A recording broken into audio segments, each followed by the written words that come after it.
Bueno, indicadores de riesgo. ¿Qué vamos a evaluar en el caso de desnutrición?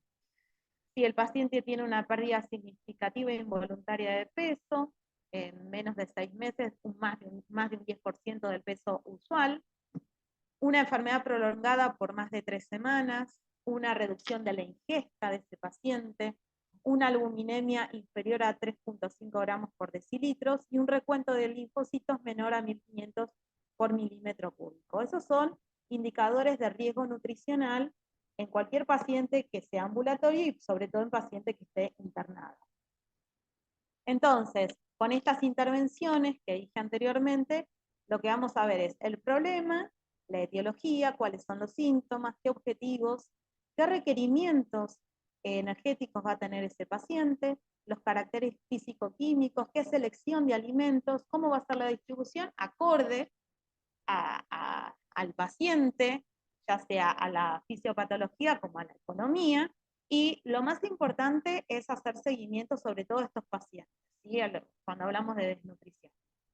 Entonces, en la dietoterapia hay una modificación de la alimentación normal para hacer prevención y tratamiento de ciertas patologías en este caso. Nosotros nos basamos en las 4 leyes de Escudero, que es la ley de la calidad, que debe ser completa y que debe aportar todos los macro y micronutrientes, hablamos de hidratos de carbono, proteínas, grasas, vitaminas y minerales. La ley de la cantidad, que toda la alimentación debe cubrir los requerimientos según la edad biológica del paciente o la fisiopatología. La ley de la armonía, que debe haber equilibrio entre todos los nutrientes. La idea es que tenga hidratos de carbono, proteínas, grasas, vitaminas y minerales, obviamente. Que no se restrinja ninguno, sobre todo de los macronutrientes. Y la más importante que se debe cumplir, y es sobre la que tenemos que hacer hincapié cuando hacemos un plan dietoterápico, es la ley de la adecuación. ¿Sí? ¿Adecuada a qué? Adecuada a la persona, adecuada a los gustos, a su cultura, a su situación socioeconómica, sobre todo también a su enfermedad, ¿sí? Y a sus hábitos. Entonces, la intervención es bastante personal con los pacientes. Entonces, tenemos una evaluación o una valoración nutricional a través de análisis que podemos llegar a hacer de valoración antropométrica, bioquímica, física, diagnóstico nutricional, donde hacemos una prescripción nutricional de acuerdo al diagnóstico, la intervención, que la acordamos con el paciente, y el seguimiento. Esto es sumamente importante, es decir, que nuestra labor no solamente termina en darle la dieta al paciente, sino lo más importante es que se cumplan dichos objetivos y dichas metas. Cuando uno habla de desnutrición, habla de un estado resultante de la falta de la ingesta o de absorción de nutrientes que lleva a una composición corporal alterada. Por lo general disminuye tanto la masa, el componente graso, la masa grasa, como la masa magra, ¿sí? Hay una composición corporal alterada que conduce a una disminución tanto de la función física como mental y resultados clínicos obviamente deficientes. Cuando uno hace una intervención, lo más importante es hacer como una encuesta o un cuestionario o lo que se llama valoración global subjetiva, donde le vamos preguntando al paciente datos sobre su peso, sus hábitos, sus síntomas, su capacidad funcional, ¿sí? Qué hacía, qué hace ahora que antes hacía, o qué es lo que no puede hacer, aunque se limita, y si tiene alguna enfermedad de base, ¿sí? Que lo hablamos anteriormente, cambios en el peso corporal, en el peso habitual del paciente, cambios en los hábitos alimentarios, qué es lo que tolera. Hay muchos pacientes con desnutrición y enfermedades o patologías asociadas que tienen trastornos deglutorios importantes, entonces no pueden consumir cierta consistencia, hay que adaptarlos, ¿sí? Síntomas gastrointestinales, náuseas, vómitos, constipación, dentro de la capacidad funcional, cansancio, fatiga, desgano, y el impacto metabólico que puede ocasionar si el paciente tiene alguna enfermedad. Bueno, Este es un formato de lo que es la valoración global subjetiva. La objetiva sería la que uno hace hilando más finito, ¿sí? Para orientarnos más que nada en qué pacientes debemos tener pronta intervención. Y de acuerdo con esto, hacer una clasificación en el paciente bien nutrido, moderadamente desnutrido, con sospecha de desnutrición, y severamente desnutrido, ¿sí? Poniendo las pautas, por ejemplo, pérdida severa de tejido subcutáneo, pérdida de masa muscular, ahí tenemos los pliegues subcutáneos y la circunferencia muscular del brazo, si tiene edemas, ¿sí? Si tiene una pérdida progresiva mayor al 10% de su peso, por lo menos, y en cuánto tiempo. Entonces, la desnutrición aumenta la morbimortalidad, altera obviamente la función, la inmunidad, el sistema inmune, retrasa la curación de las heridas, alteración de la función muscular, que lo vamos a ver con el dinamómetro de mano.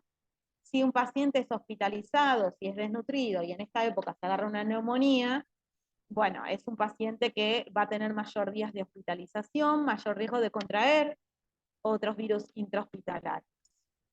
Bueno, ¿cuáles son las causas de esta desnutrición? Bueno, podemos tener, por ejemplo, causas de desnutrición, la situación socioeconómica, ¿sí? La enfermedad que genera desnutrición, y en pacientes, por ejemplo, con envejecimiento o con demencia senil, ¿sí? Que no reciben una atención adecuada. Entonces, dentro de la desnutrición podemos ver la desnutrición asociada a enfermedad con un factor inflamatorio, donde podemos tener enfermedades agudas o crónicas, a la desnutrición asociada a enfermedad sin inflamación y a la desnutrición sin enfermedad, ¿sí? Entonces, dentro de lo que es la desnutrición asociada a enfermedad y a inflamación, tenemos, bueno, agudas, puede ser una sepsis, una pancreatitis aguda, un traumatismo, cirugías abdominales, crónica tenemos EPOC, cirrosis, si el paciente está transitando una enfermedad oncológica, desnutrición con enfermedad, asociada a enfermedad sin inflamación, pacientes que cursaron un episodio de CB, pacientes con ELA, con demencia, con Parkinson, con síndrome de intestino corto, en el caso de que, bueno, haya recibido alguna cirugía abdominal importante. Desnutrición sin enfermedad, bueno, dificultad socioeconómica, si pasó por algún duelo, si está con depresión, y desnutrición propia del envejecimiento, ¿sí? Ahora bien, la valoración nutricional, vamos a tener en cuenta los parámetros anteriormente dichos, la talla, el peso actual, el peso usual, construir indicadores, el índice de masa corporal, y ver la composición corporal con los pliegues subcutáneos y la circunferencia muscular del brazo para ver el comportamiento de la masa, por un lado grasa y por el otro lado la contextura proteica. La evaluación bioquímica me sirve para evaluar un pronóstico de ese paciente. Las proteínas totales, si están bajas, la albúmina. Acá tenemos el PCR asociado a inflamación, el colesterol. Hacemos una evaluación de la ingesta en la anamnesis alimentaria, como dijimos anteriormente, podemos hacer un recordatorio, un registro de frecuencia, ya sea a través de métodos prospectivos y retrospectivos, que nos orienta cuál es la alimentación de ese paciente y cuántas kilocalorías está consumiendo por día. La evaluación funcional se puede realizar en estos casos, la dinamometría de mano, que cuando hay déficit energético y proteico genera cambios en la función muscular, entonces hay menor fuerza, hay mayor resistencia a la fuerza y la fatigabilidad de los músculos. Entonces, ¿cuáles van a ser los objetivos en un paciente que tenga desnutrición? Bueno, los objetivos van a ser de acuerdo con lo que yo considere que tengo que hacer con el paciente. Si yo tengo un paciente adulto mayor o un paciente con falta de recursos, yo lo que quiero es que el paciente aumente de peso. Ese va a ser el principal objetivo. Entonces va a ser la represión de peso. Si yo estoy con un paciente con desnutrición por una enfermedad de base, como puede ser una enfermedad oncológica o una cirrosis, voy a tratar de que ese paciente no baje de peso y mantener el peso de ese paciente y en todo caso subirlo. Y en pacientes muy críticos que no logran cubrir o que no logran reflexionar el peso con la vía oral, tenemos que pensar en el soporte nutricional. Entonces, vamos a calcular el valor calórico total de este paciente de acuerdo con el gasto energético basal, pero mejor que el basal sería el gasto energético en reposo, que tiene en cuenta en realidad la energía que se utiliza para metabolizar los alimentos, el factor de actividad, que es de acuerdo cómo es la vida de ese paciente, si es un paciente muy sedentario, si es un paciente que deambula, generalmente se tiene en cuenta el factor de actividad en reposo, y el factor de injuria que me indica que ese paciente tiene una patología de base. Puede ser una cirugía, una sepsis, ¿sí? Puede ser una enfermedad oncológica. Otra opción para hacer calcular el requerimiento de kilocalorías del paciente es a través de la anamnesis, hacer un registro del registro de ingesta y aumentar de lo que come el paciente entre un 20 y un 30% esas kilocalorías, no más. Y ese 20 o 30% ir aumentándolo entre un 5 o un 10%, es decir, gradualmente, no de golpe. Y después tenemos un método más directo, que es según el grado de catabolismo del paciente. Si yo quiero hacer una represión de peso, entre un 35 o 40 kilocalorías por kilogramo de peso ideal, actual, no ideal, ¿sí? Porque es el peso más referido del paciente, el actual. Por día, para mantención de peso entre un 30 y un 35 kilocalorías por kilogramo de peso actual por día, y para soporte nutricional, como es un paciente que tiene una vida más sedentaria, 25 kilocalorías por kilogramo de peso actual por día. Es importante volver a decir que el aumento de las kilocalorías debe ser de manera gradual para que el paciente se adapte. No puedo sobrealimentar al paciente, ¿sí? Es importante tener en cuenta la disposición dentro de la fórmula sintética o del valor calórico total, cómo vamos a distribuir estos macronutrientes. Yo de los hidratos de carbono lo que vamos a obtener va a ser la energía, y esa energía es la que voy a utilizar para ahorrar de alguna manera, no utilizar la energía de las proteínas. Entre un 50 y un 60% del valor calórico total. Los hidratos de carbono dan poca saciedad, no así las proteínas. Tener en cuenta para la desnutrición entre 1 a 1,5 gramos de proteínas por kilogramo de peso actual por día, ¿sí? Tienen la función de ser plástica y reparadora y mantener el tejido. Nos da mucha saciedad, que eso es importante tenerlo en cuenta, y el 60 al 70% de las proteínas aportadas deben ser de alto valor biológico, que son todas las proteínas de origen animal, leche o lácteos y derivados, huevo, carnes. Y el porcentaje de grasas que ocupan ese BCT va a ser entre un 30 y un 35%. Tener en cuenta que también nos dan muchas kilocalorías, pero también nos dan mucho valor de saciedad, que es lo que no queremos que tenga este paciente. ¿Cuáles van a ser las características de este régimen? Va a ser un régimen de fácil disgregación gástrica, va a ser lo más adecuado gástrico posible, va a tener una temperatura templada, ¿sí? Va a tener un volumen disminuido. ¿Qué quiere decir? Que yo tengo que aportar muchas calorías en menor volumen, por eso es la densidad mayor a 1,3. Debo fraccionar las comidas en 4 comidas, más 2 colaciones, y que no pase más de 3 horas de esa colación. Dentro de estas colaciones muchas veces son los suplementos, que esos suplementos debo incorporarlos de a poco. Es decir, de golpe no voy a dar 6 comidas diarias, voy a hacer la anamnesis del paciente, voy a ir incorporando. Si el paciente hace, por ejemplo, 3 comidas al día, voy a tratar de incorporar una cuarta y de a poco incorporar las colaciones o no, ¿sí? Pero sí aumentar las kilocalorías del volumen que él consume. Los residuos tienen que estar disminuidos, ¿qué quiere decir?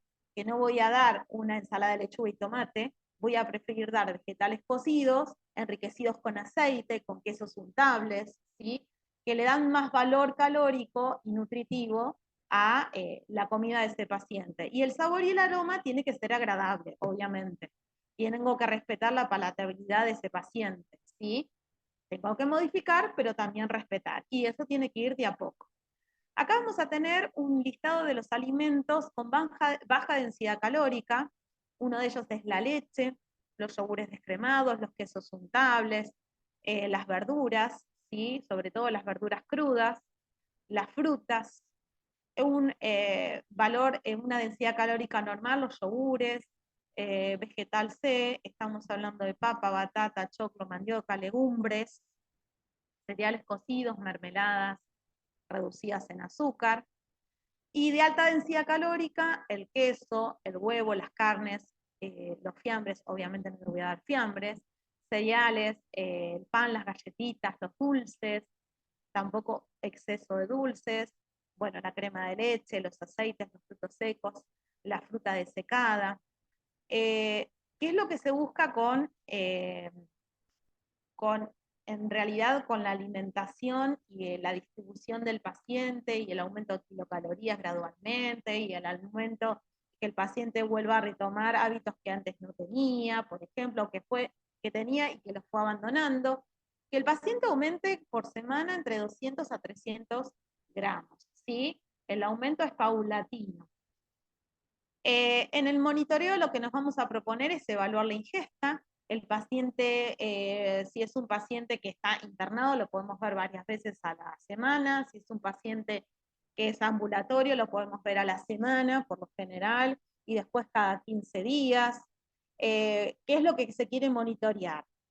Se quiere ver qué es lo que comió el paciente, si pudo tolerar el plan nutricional, por eso quizás la segunda entrevista sea a la semana, el control de peso, pero a veces tanto en obesidad como en desnutrición, no, el número del peso no es tan significativo como que tuvo buena tolerancia al plan nutricional, pudo respetar las 4 comidas, pudo comer una cucharadita más por día, ver por eso los logros del paciente, ajustar, ¿sí? Ajustar quizás, buscar hacia la noche para que tenga una mejor digestibilidad, una alimentación blanda masticatoria, aprocesada, enriquecida, ver la tolerancia y también evaluar el acompañamiento con el que cuenta el paciente, sobre todo el paciente ambulatorio, ¿sí? Es decir, que esté asistido, que eso en los adultos mayores a veces lo vemos un poco problemática esa parte. En algunos sí, pero en muchos no. Y en la parte de desnutrición, cuando la vía oral no es suficiente, cuando no vemos cambios suficientes y sobre todo cuando tenemos un paciente que en internación, internado, vamos a pensar también en el soporte nutricional, ¿sí? Que eso muchas veces es una discusión en cuanto a de qué manera o no agredimos con el soporte nutricional al paciente colocándole una sonda nasogástrica, por ejemplo, o no, ¿sí? Vamos a tratar de evitarlo, pero si no queda otra, vamos a tratar de sugerirlo. Muchas veces la familia en un adulto mayor no lo acepta y se respeta, pero pensar primero, en realidad, ultimar, llegar a evitar el soporte nutricional porque tiene sus riesgos, como también tiene sus beneficios, pero tratar de que por la vía oral el paciente consuma y también los alimentos y también poder plantear una alimentación mixta, es decir, la vía oral y de noche un soporte nutricional para lograr la represión de ese peso, ¿sí? Bueno, el tema de soporte nutricional sería para otra charla, ¿sí? Bueno, espero que le haya sido útil la información, un poco quizás acotada, pero bueno, es lo más importante.